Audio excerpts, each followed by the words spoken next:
This is David Coster with the Mortgage News Network reporting from the Mortgage Bankers Association 100th Annual Convention. I'm joined today by Andrew Liput.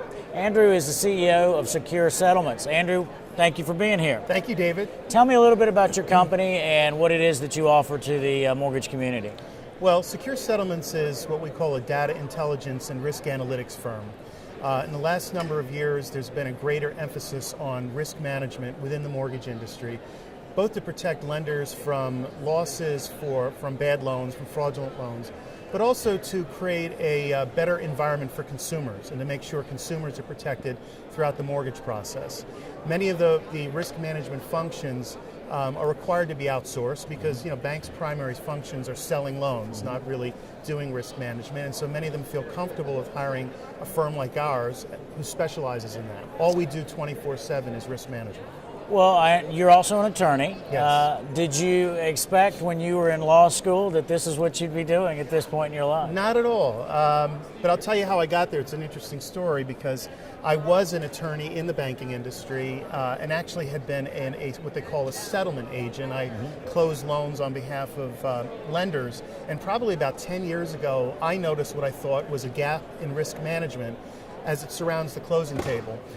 The mortgage industry had developed great tools for addressing fraud and potential risk in origination of loans, in the processing and underwriting of loans. But at that closing table where they wire the money and they send the documents, which is such an important function, not only within the industry, but because that's the place where the consumer actually closes the deal. Right. In the single largest financial transaction of their lives, there seemed to be not enough risk management in place.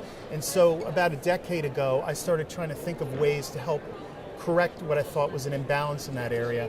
And I started meeting with people, developing ideas, which eventually led to the creation of Secure Settlements. Outstanding. Well, I read on your website that 13% perhaps of all financial fraud is related to settlements. That seems like an incredible number and something that we obviously need to be very concerned about. Yeah, I'm going to just correct you. It's actually 15%. 15%. And the reason that we want to be careful about the number, or I want to focus on it, is because for many years the industry never really parsed fraud data so that people could understand how much of fraud was directly related to escrow and closing and what happens at the closing table. It was only I think in about 2011 that the FBI, who keeps most of these fraud figures, started reporting them and breaking it out. And so what they discovered is that 15% of overall mortgage fraud was directly related to escrow and settlement. Last year there were about $13 billion in fraud claims. So if you apply that 15% number, you're looking at close to $2 billion in claims directly related to this problem. Is it a problem that's getting worse? Is it a problem that's gotten better? Was it something that was involved in the pre-crash days, or is it something that is continuing to this day? That's an excellent question, and I think the amount of fraud that takes place has some direct correlation between the type of business that's being done.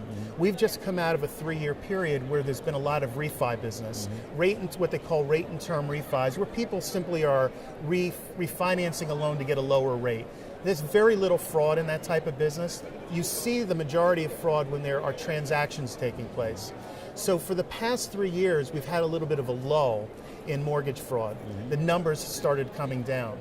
But as we all know, that refi business has dropped off. And just recently, in about July or August, it just fell off the end of the table. And now we're back to what we call a purchase market. That purchase market is much riskier. And so I think we're seeing a situation where we're going to get into riskier business again. And so the industry is trying to get poised and to develop the processes so they don't get back to where we were when the market collapsed. And how are you finding the receptiveness of the lenders and the wholesale, retail, correspondent channels? Well, I think overall it's good. They get the idea. The nature of the mortgage business, though, is it's a sales-driven business. So anytime you bring a solution to the table that doesn't necessarily affect the bottom line positively, at least in the short term, there's always a little skepticism about spending money and focusing on that. But I think people are starting to recognize, not the least because regulators are now requiring it, that they have to do more in this area. And so we're finding that people are receptive.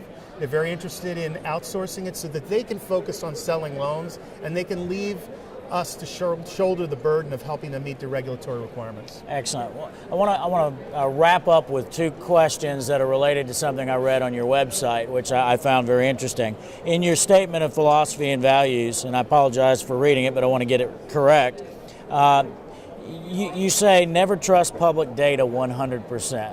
Why should we not trust it 100%? Well, because today anyone can post something on the internet, and even the best public data aggregators can get it wrong. So one of the things we pride ourselves are, we don't just look at information and regurgitate it back. What we do is, when we look at something, we analyze a company or an individual for risk. If we find any derogatory data, we stop the process and we interact with them. We give them the opportunity to show us that what we found might be wrong. We also do something different in that we go to multiple sources, because sometimes if you just go to one source, you can get burned. By going to multiple sources, we have that sort of cross-reference. So between the multiple sources, interacting directly with those who we're vetting and conducting vendor management, risk management with, it gives us a greater comfort level. A, we're being fair and ethical in what we do, and B, that we're delivering a result that people can rely on. Great. And finally, you make this statement: people fear change. We are bringing change. Remember, and be kind. Yeah, we try to impart upon all of our employees that what we're doing is really a paradigm shift within the industry. We're part of a paradigm shift. We're bringing risk management into areas where there was no risk management before. And so when we go to somebody and we say, look, we want to vet you, we want to conduct a background search on you, there can be an understandable negative reaction to that, or a fear. Well, why are they looking at me? What are they going to find? How's it going to affect my business? So we just make it clear to our people, and when we do business with folks, that we're not against you, we're for you. And we think that by helping to show show people your background and show people that you are professional, it's going to elevate you, not hurt you. And at the end of the day, it's only the bad actors who have something to worry about, and they should be out of the industry anyway. Outstanding. So, that's great. Well, thank you very much. I appreciate your time today. Thank you, David. I hope you have a great show.